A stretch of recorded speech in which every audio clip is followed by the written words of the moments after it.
The Jacksonville housing market is in an interesting spot right now.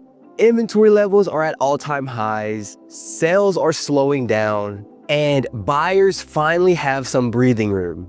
At the same time, the Federal Reserve has cut rates by 0.25%, and the mortgage rates have slipped below 6.5%. So is this the start of a buyer's market, or is it just a short-term pause before the next wave of demand hits? If you are new to this channel, my name is Steven, your Northeast Florida Realtor, and in this October 2025 market update report, I'm breaking down the numbers exactly as they are, no hype, no fluff, just the real data so that you can understand what is currently going on in the Jacksonville real estate market right now.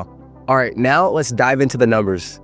So welcome to the Jacksonville housing market update for October 2025, where we'll be going over what exactly is going on in the current market right now. Now let's get into it. So what we'll cover. Now, these are the four main market indicators that we will be going over in this video. So first up, we have inventory. Now, inventory is the current available residential properties actively listed for sale in the Jacksonville real estate market. Then moving on from that, we have the median home price, which is the midpoint of all homes sold, meaning half the homes sold for more and half the homes sold for less. Then we have days on market. Now, this is the number of days a home is actively listed for sale before it goes under contract. Last but not least, we have closed sales. Now, closed sales is all residential properties that have been sold and completed the entire transaction process. Now, for this market update report, we'll be focusing solely on single-family homes in the counties of Nassau County, St. Johns County, and of course, Duval County. All the numbers in this market report comes directly from Real MLS, which is the official MLS for Northeast Florida. Okay, so let's start off with active inventory, meaning how many homes are currently available for sale on the market right now. As of September 2024, so this time around last year, our active inventory levels were right around 6,454. And then 6 months ago from now, in April 2025, this number had gone up to 7,184. And now it's started to creep a little bit back down. As of September 2025, our active inventory levels are at 6,816. And so as you can see, what we're looking at right now is the active inventory chart dating all the way back to 2017. And by looking at this chart, you can see that active inventory levels are at the highest it's been in the past 8 years. Now, what does this mean? Well, this means that since inventory has been the highest it's been in the past 10 years, buyers have a lot more breathing room and leverage during negotiations. We're seeing sellers accept offers that are not only below asking price, but they're also willing to provide closing cost assistance. And that kind of deal would have not been possible, say, a few years ago.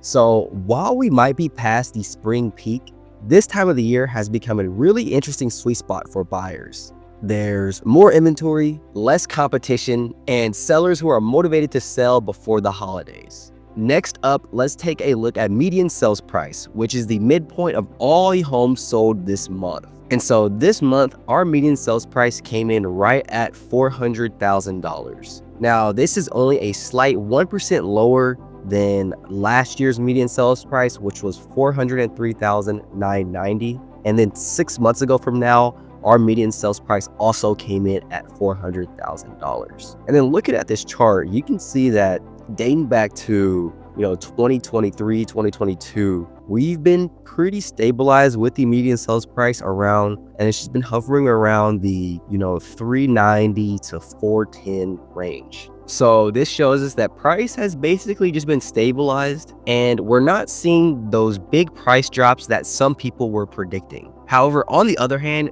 we're also not seeing the rapid growth that we've seen in the past couple of years. Now, that doesn't mean that every home is holding value the same way. We're seeing a pretty wide gap between move-in ready homes that are priced well versus homes that need updates or are priced a little bit too high. And so those are sitting longer and seeing price reductions. What we're seeing more of across Northeast Florida is that buyers aren't rushing, but they're active when the price makes sense. So overall, prices are holding steady around that $400,000 range, which shows that the market's in a more balanced zone. And if rates continue to ease as expected, that could give prices a little boost heading into the winter. But for now, it's more of a steady, neutral market.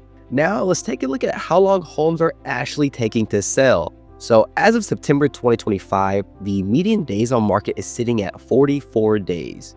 And interestingly enough, that is the same as this time around last year. However, back in April, so 6 months ago, we saw that the median days on market was as low as 29 days on market.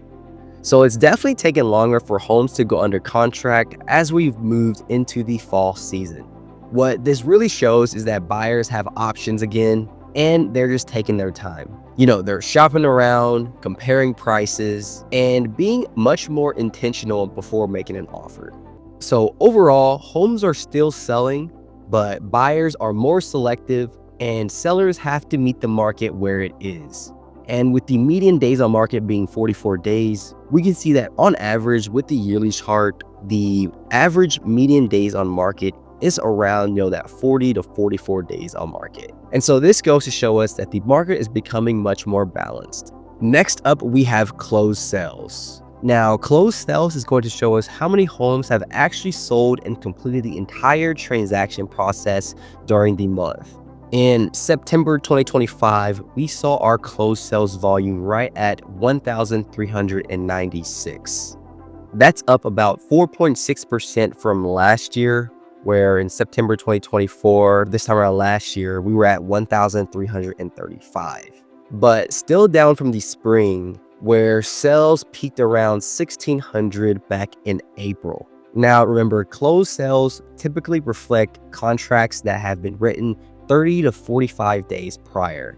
A lot of these closings were likely buyers who went under contract in July and August. Now let's take a look at pending sales, which will show us how many homes have gone under contract in the month. Basically, these are the deals that will most likely close within the next 30 to 45 days. And so in September 2025, our pending sales is only at 1,041, which if looking at this chart, that is the lowest that we've seen in the past 10 years.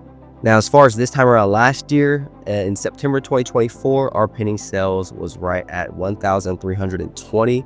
So right now we're down around 20% from last year's pending sales volume, which is pretty big. And we're also down from this past April, where pending sales volume in April 2025 was at 1,719. So what does this mean? Well, fewer homes are going under contract right now, and that's usually one of the signs that buyer activity is starting to cool down. So buyers are starting to move much more cautiously. They're watching prices and waiting for the right opportunity to line up, whether that's a builder incentive, a seller credit, or a small rate dip. So if you're a seller, this is where it helps to really understand what's driving your buyer. And on the other hand, if you're a buyer, this could actually be a good window. There's less competition, more negotiating room, and sellers who are finally starting to offer concessions again. This chart is basically a preview of what's coming next month for closed sales. And right now, it's showing us a quieter but still active market that's adjusting to the season and the rates. And here are some other key factors to look at. So our current months of inventory, we're right about at 4.95 months of inventory. Now, anything between 4 to 6 months of inventory is considered a neutral to balanced market. So right now, you can see that we're in a neutral / balanced market. New listings, we're at 1,857 new listings for the month. List price received, we're at 97%. So we're seeing buyers receive around a 3% discount from the asking price. And then with sold per square feet, we're right around $213 sold per square feet. All right, so now let's talk about mortgage rates, because that is really the lever that is driving everything right now. As of October 9th, 2025, the 30-year fixed mortgage rate is currently sitting at 6.3%. And that is according to Freddie Mac's primary mortgage market survey. And so with 6.3%, that it's down slightly from where we were at just a few weeks ago, and also down from the 7% range we were seeing earlier in the beginning of this year. Now, it's not some massive drop, however, it is still enough to start getting buyers' attention again. And the 15-year fixed mortgage rate is currently sitting at 5.53%, which we haven't seen since last spring. And if we zoom out, you can see how the rates have been gradually trending downward since the summer. And I've been hearing a lot of buyers say things like, oh, I'm waiting for rates to hit 5% before I buy. And look, I get it, but the reality is that most lenders and economists don't expect us to see that anytime soon unless there's a major economic slowdown. What's more likely is a slow easing into the 6s or high 5s as we move into the winter, especially if inflation keeps trending lower and the Fed continues to signal confidence about rate cuts. On the ground here in Jacksonville, I've noticed that while overall buyer activity is still somewhat slow, some buyers who have pressed pause earlier in the year are starting to check back with the lenders. They're not all pulling the trigger just yet, but that small drop in rates has definitely started a few new conversations. So while 6.3% isn't exactly cheap compared to the pandemic levels, it's definitely a step in the right direction, and it's helping bring some cautious optimism back into the market. So what does this mean for buyers? Well, for buyers, this means more options and less pressure. Inventory is up about 6% from last year, giving buyers more choices and room to shop without rushing into any offers. Negotiating power is also back. With pending sales down and homes taking longer to sell, buyers can negotiate stronger, whether it's on price, repairs, or closing costs. And then lastly, rate drop creates opportunity. Mortgage rates have dipped below 6.5% after the Fed's first rate cut of the year. Even a small drop in rates can mean big monthly savings, and it may even spark up more competition once others jump back in. So for you buyers out there, this is actually an interesting window. There's more inventory, less competition, and sellers are open to negotiating again. Plus, with rates dipping into the low 6s, even a half-point drop can make a noticeable difference in monthly payments. And if rates keep trending lower,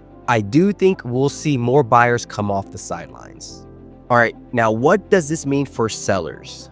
Well, for sellers, right now there's more competition and fewer buyers. Inventory is climbing while pending sales are down, meaning buyers have more options and are moving slower. So right now, pricing strategy matters more than ever. Which brings us to the next one, which is presentation and pricing wins. Homes that are move-in ready and are priced competitively are still selling quickly. On the other hand, overpriced or outdated homes are sitting or are just getting overlooked altogether. And then builders are also back with incentives. New construction is competing hard again, offering things like rate buydowns and closing cost credits. So to stand out, resale sellers may need to offer more value or flexibility. So if you're thinking about selling, strategy right now is everything. The homes that are priced right and show well are still moving.